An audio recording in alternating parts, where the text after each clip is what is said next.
Hello,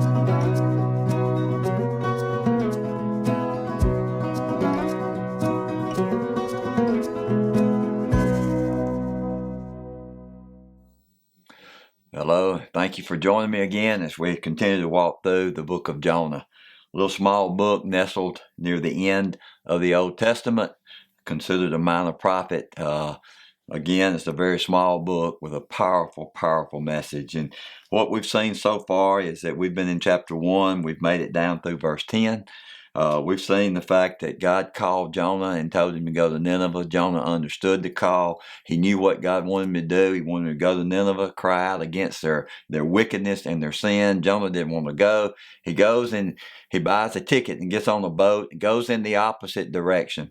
He's running from the presence of the Lord. He's running from a God that he can never get away from, and what we see is that God hurled a great storm upon the sea. It was so great that they thought the ship was going to break. It says that the sailors became afraid and became frightened. They thought they were going to perish. And where's Jonah when they encounter the storm? He's down under the ship, asleep. And what we've spent the last 2 or 3 weeks doing is talking about the cost of disobedience. That disobedience always costs. That yes, my obedience to the Lord will cost me, but disobedience always costs more in the long run than obedience. And we see that it cost Jonah, that it wore him out. He was physically worn out. He was asleep when they encountered the storm because he's running. He's running from the Lord. He's running from God's call on his life. He was not concerned about these sailors on the ship who did not know the one true God. It says that when they prayed to their gods, little g. We also see that Jonah's disobedience hurt his testimony. You see, he eventually told them, after they cast lots, he admitted that it was his fault because the lot fell on him.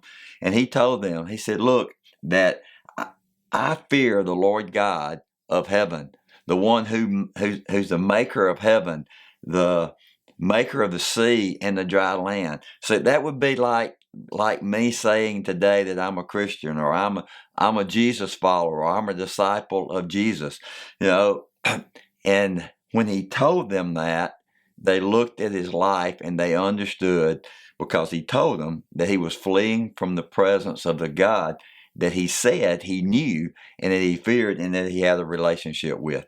But what we're going to do today is we're going to pick up with verse 11. Over the next 2 or 3 weeks, we're going to look at Jonah's answer to the problem, or Jonah's solution. We're going to look at how the sailors responded, what their solution was, but we're going to look ultimately at God's plan. What did God have planned? What did God have in store for Jonah? I'm going to begin reading today with verse 11, and look at what it says.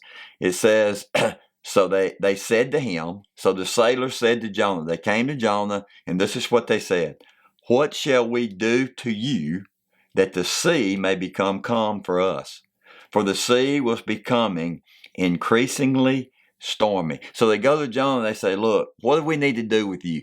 What do we need to do to you? But because you told us that this storm is because of you. You're fleeing the presence of the Lord. And the storm was getting worse and worse. It was becoming more and more intense. And this is what Jonah said. He said to them, pick me up, throw me into the sea. Then the sea will become calm for you. For I know that on account of me, this great storm has come upon you. Jonah says, look, I've got an answer. I've got the solution. I've got the answer to this issue. You pick me up and you throw me overboard. And when you do, the sea will become calm. You see, Jonah's solution was his way of escape. You see, Jonah still didn't want to go to Nineveh. He's admitted the storm was his fault, that it was a God-hurled storm because he was running from the presence of the Lord. He had chosen to disobey God, but that's all he's done, is admitted that the storm, that he was the cause of the storm. But he still did not want to go to Nineveh. So he says, look, you throw me overboard. You'll be safe. The storm will come. And Jonah's thinking must have been, and I won't have to go to Nineveh. You see, Jonah really did not want to go to Nineveh. Jonah understood what the consequences would be if they threw him overboard. You see, there was no lifeboats. Jonah knew there was not going to be a helicopter to come rescue him. He knew there was no rescue crews. But he didn't want to go to Nineveh, so he says, look, you throw me overboard, you'll be safe. I don't have to go. I don't have to go to Nineveh. You see, at this point, Jonah had rather drown than be disobedient and then be obedient to God's call on his life. Jonah's still at a point in his life where he wanted to do what Jonah wanted to do, and he still did not want to go to Nineveh. In conversation with someone a few weeks ago, and who has struggled in their relationship with the Lord, who I believe has been running from the Lord for years, and made this comment. Me and my wife was in conversation with them. Made this comment to them that, you're at a point where you've got to decide whether you're going to totally surrender your life to the Lord, or you're going to continue to live the way you want. And the question was asked back to us. So you're telling me that the answer, the solution to my situation is I need to totally surrender my life to the Lordship of Jesus Christ. And we said yes. And he said, I don't want to do that. Well, you're still going to encounter storm after storm, because God was trying to get Jonah's attention. And we believe God is trying to get this person's attention. But Jonah still didn't want to go to Nineveh, just like they still don't want to surrender. The choice is ours. But we don't have control over the consequences. So Jonah says, look, you throw me overboard. They'll take care of you, and I will not have to go to Nineveh. But notice what he says in the second part of that verse. He says, then the sea will become calm for you, for I know on account of me this great storm has come upon you. Jonah says, I know the reason for the storm, but those two words, I know, really, really struck me. Jonah says, I know the reason, but he's also saying, look, I know the answer. I know the solution to this storm. Now think about this with me, that God had spoke to Jonah. Jonah knew exactly what he said, go to Nineveh. Jonah ran in the opposite direction.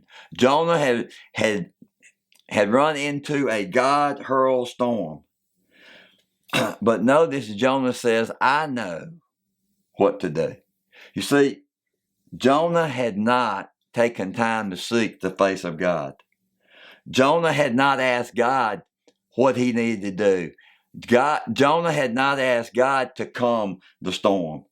Jonah still had his own solution instead of seeking the God that had created the storm. You say storms in my life and your life should lead us to seek the face of God, should lead us to seek His way, should lead us to seek His answer, His purpose, His plan, not our own. But oftentimes, aren't we just like Jonah? Oftentimes we find ourselves in the midst of a storm and we think we can handle it. We think we know the best way out. We think we know the solution. And instead of seeking the face of God, instead of seeking the one who the waves are under his feet, we seek our own wisdom, our own understanding, our own answer. Let me encourage you today. In the midst of a storm, cry out to the maker of heaven and earth. Seek his plan, his purpose, what he desires to teach you, what he wants to teach me in the middle of the storm. I don't have the correct answer, but the one that created the storm does. Jonah simply was not ready to obey God's call on his life, so he continued to run, and he ran to his own solution instead of what God's plan and God's purpose was for his life. Seek the face of God in the midst of your storm. Seek his answer, his plan, his purpose, and his solution. I hope you have a blessed day, and let Jesus be Jesus in you today. Thank you so much for watching Complete in Christ as we strive to teach you about the Christ life. We encourage you to subscribe to our YouTube channel, and may you have a blessed day walking with Jesus.